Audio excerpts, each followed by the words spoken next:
வணக்கம் நண்பா நண்பீஸ். நம்ம இன்றைக்கி லாங்கன் பழத்தை வச்சு ஒரு 90s கிட்ஸ் ரெசிபி தாங்க பார்க்க போகிறோம்.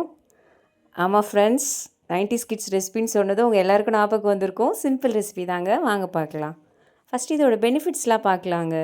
இந்த லாங்கன் பழம் வந்து டயட் இருப்பாங்கள்ல, வெயிட் லாஸ்க்காக, அந்த மாதிரி டயட் இருக்கவங்க நிறையவே எடுத்துக்கலாங்க. ஏன்னா இது கலோரிஸ் ரொம்ப கம்மி தான்.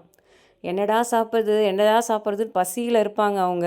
சரி, அந்த அந்த மாதிரி வெயிட் லாஸ் பண்ணுறவங்கெல்லாம் இந்த பழத்தை எடுத்துக்கலாம். நல்லா நமக்கு வெயிட் ரெடியூஸ் ஆகிறது தெரியும். பசி இல்லாமல் இருக்கும், ஃபில்லிங்காக இருக்கும் நமக்கு ஸ்டொமக் நல்லா. அதே மாதிரி பிபி பேஷண்ட்டும் இதை நல்லா எடுத்துக்கலாங்க. பிபி கண்ட்ரோலாக இருக்கும்னு சொல்கிறாங்க. தென் மெமரி பவர் வந்து நல்லா இம்ப்ரூவ் ஆகும்னு சொல்கிறாங்க. கேன்சர் கட்டிங்கை வந்து வராமல் தடுக்குமா. அவ்வளோ மருத்துவ குணம் இந்த பழத்தில் இருக்குங்க.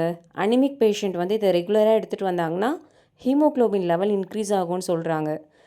ட்ரை பண்ணி பாருங்கள் ஃப்ரெண்ட்ஸ். அப்புறம் இன்சோம்னியான்னு சொல்லுவாங்க, தூக்கம் இல்லாமல் இருக்கும் நிறைய பேருக்கு. அந்த மாதிரி இருக்கவங்களும் இதை கொஞ்சம் நம்மளோட டெய்லி ஃபுட்டில் வந்து கொஞ்சம் எடுத்துகிட்டு வந்தோம்னா, ரெகுலராக சாப்பிடணும், எடுத்துகிட்டு வந்தால் நல்ல ரிசல்ட் கிடைக்குங்க. ஸ்கின்னு கூட க்ளோ ஆகும்னு சொல்கிறாங்க. நம்ம எதுவாக இருந்தாலும் கொஞ்சம் நாள் நம்ம அதை ஃபாலோ பண்ணி பார்த்தா தான் தெரியும். நம்ம ஒரு நாள் ட்ரை பண்ணி பார்த்துட்டு ஒர்க் அவுட் ஆகலைன்னு சொல்லக்கூடாது. ஒரு 2 மந்த்ஸ் 3 மந்த்ஸ் நம்ம ட்ரை பண்ணி பார்த்தோன்னா நமக்கு கண்டிப்பாக அதோட பலன் கிடைக்குங்க. இதோட சீடுமே கூட மருத்துவ குணம் நிறைய இருக்குதுன்னு சொல்கிறாங்க. இந்த பாம்பு கடிக்கெலாம் வந்து அந்த சீடை வந்து பவுடர் ஆக்கிட்டு அந்த பவுடரை போடுறாங்க. பாம்பு கடிக்கு வந்து அது அந்த விஷத்தை ஃபுல்லாக முறிச்சிடும்னு சொல்கிறாங்க. தென் ஷாம்பு மாதிரி அந்த பவுடரை யூஸ் பண்ணுறாங்க. நிறைய பெனிஃபிட்ஸ் இருக்குங்க. இதில் நிறைய மருத்துவ குணமும் இருக்குது, ஒரு சில நெகட்டிவ் பாயிண்ட்ஸாக இருக்குங்க. அது என்னன்னு சொல்கிறேன். சுகர் பேஷண்ட் மட்டும் இதை ரெகுலராக சாப்பிடக்கூடாதுங்க. ஏன்னா இதில் கார்போஹைட்ரேட்ஸ் நிறைய இருக்குது. அதனால் அவங்க மட்டும் எடுத்துக்க வேணாம், கொஞ்சம் அவாய்ட் பண்ணலாம்.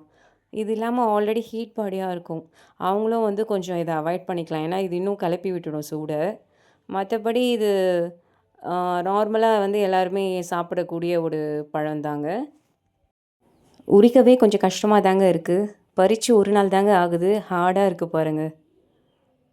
மேலே இருக்க ஸ்கின் வந்து கொஞ்சம் கொஞ்சமாக ட்ரை ஆகிட்டே வருது. அதனால் உரிக்க கொஞ்சம் கஷ்டமாக தான் இருக்குது. சிம்பிளாக ஒரு ரெசிபி ஒன்று பார்ப்போங்க. பாருங்கள், உரித்து வச்சுட்டேன், பிளேட்டில் வச்சுருக்கேன் பாருங்கள், தெரியுதுங்களா? ஜஸ்ட்டு இது மேலே சில்லி பவுடருங்க.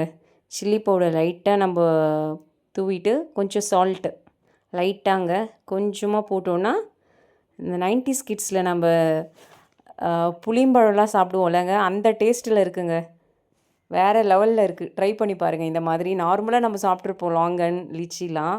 இந்த மாதிரி கொஞ்சம் லைட்டாக சில்லி பவுடரும் சால்ட்டும் மிக்ஸ் பண்ணி சாப்பிட்டு பாருங்கள். இது ஒரு டேஸ்ட்டு டிஃப்ரெண்ட்டாக இருக்குங்க. ட்ரை பண்ணி பாருங்கள். லாங்கன் சீடு இப்படி தாங்க இருக்கும், நல்லா ஹார்டாக இருக்குங்க பார்க்க.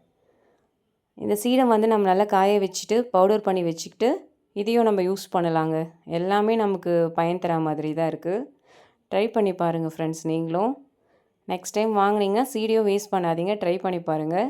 Thank you friends.